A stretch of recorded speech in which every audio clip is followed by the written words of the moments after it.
Hi, my name is Will from TwinPeakes Flyfishing, and today I'm going to talk to you a little bit about shooting heads. Okay. Now, there's lots of different shooting heads on the market, and they all do slightly different things, and it can be very, very confusing. So I just want to quite simply break this down for you a little bit. So in the loop range, we've got three options. Okay, we've got the GDC, we've got the SDS multi-tip system, and we've got the Skagit system. So I suppose firstly the thing to know is with shooting heads you also need a running line. So it's important that you've got the backing, the running line, and then you can use one of these shooting heads. So I'll start with the GDC. For me there's two things that I think about when I think about which line to use. One is presentation. Okay, and presentation is generally dictated by the taper and the length of the line. And the other one is turnover. Is it going to be able to turn over heavy flies and heavy sink tips? Okay, and those are the two things I'm generally thinking about. The GDC for me is the presentation line. Okay, between 33 and 46 feet. It's a little bit longer. Okay, still shorter than the Spey line, but on the longer side for the Scandies. It's got really nice presentation, and it comes in various densities. It comes from a floating line, float intermediate, sink 1, 2, sink 3, 4, all the way up to sink 6, 7. So we can still get depth with these lines, but the weight is incorporated into the line itself. The next one along is the SDS Scandi. Okay, slightly shorter in length. This is a multi-tip system. So we get the head, and we get a handy tip wallet with various different densities of tips. So we've got the floating tip, the sink 3, and the sink 5. What I mean by the sink 3 and the sink 5 is that's the inches per second that they sink in still water. So with these, I get really good functionality. Okay, I can change these tips easily. I can change them in the river, so I can change the depth that I'm fishing at very quickly and easily. It's a really good all-round. If you're just starting out in salmon fishing, this line will cover most scenarios. Okay, but because it's shorter, because it's a tip system, we lose a little bit on the presentation side.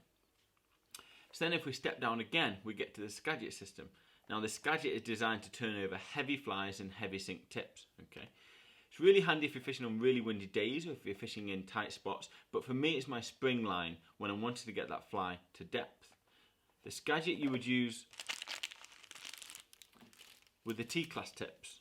Okay, so you've got a T10, T14 and T18. These are heavy sinking tips that are designed to cut through the water quickly. And with having the Skagit floating head, it enables you to mend the line easily, so you get an awful lot of line control. You could also use, with the Skagit, the SDS tips. If you found you had the Skagit on and you wanted to fish slightly higher in the water, you could put the sink 3, the sink 5 or the sink 7 SDS tips, no problem at all. So that's what I'm sort of thinking when I'm thinking about the lines. I'm thinking about turnover. Okay, so that's going to turn over my heavy flies and my heavy sink tips on the front end. I'm going to get lots of mending capability with the Skagit. With the SDS, it's a good all-rounder. I've got the multi-tip functionality. I can change depth easily. It's a little bit longer, so I'll get a bit more presentation than with the Skagit head.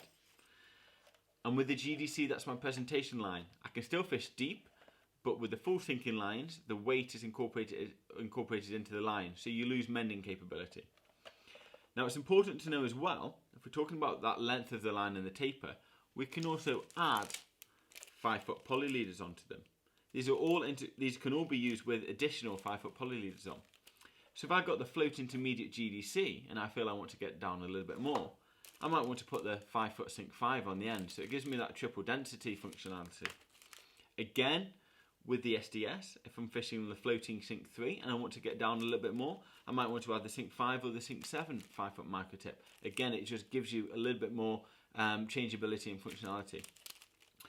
You wouldn't really use them on the T-class tips, but if you wanted to put a 5-foot onto an SDS tip and put that onto the end of the Skagit, that would work fine. It's all about easeability of casting and using the correct line to do what you want it for you. If I was just starting out, I think if I wanted one line to do all applications, I think the SDS would be my starting point. If I'm only generally fishing in the early spring, I probably might be thinking a little bit more of a Skagit. Easy casting and I can be turning over heavy class tips very easily. or if I'm wanting a really good all-rounder and I'm willing to, and presentation is important to me, but I'm willing to take a few more lines, I'd probably be looking at a float intermediate and a sink 1-2 GDC as a starting point. So that's the options in the shooting hedge range, guys. I hope that might have displayed a few myths or maybe just simplified them for you. Please feel free to ask any questions in the comments below and we'd be more than happy to answer. Thanks a lot. Take care.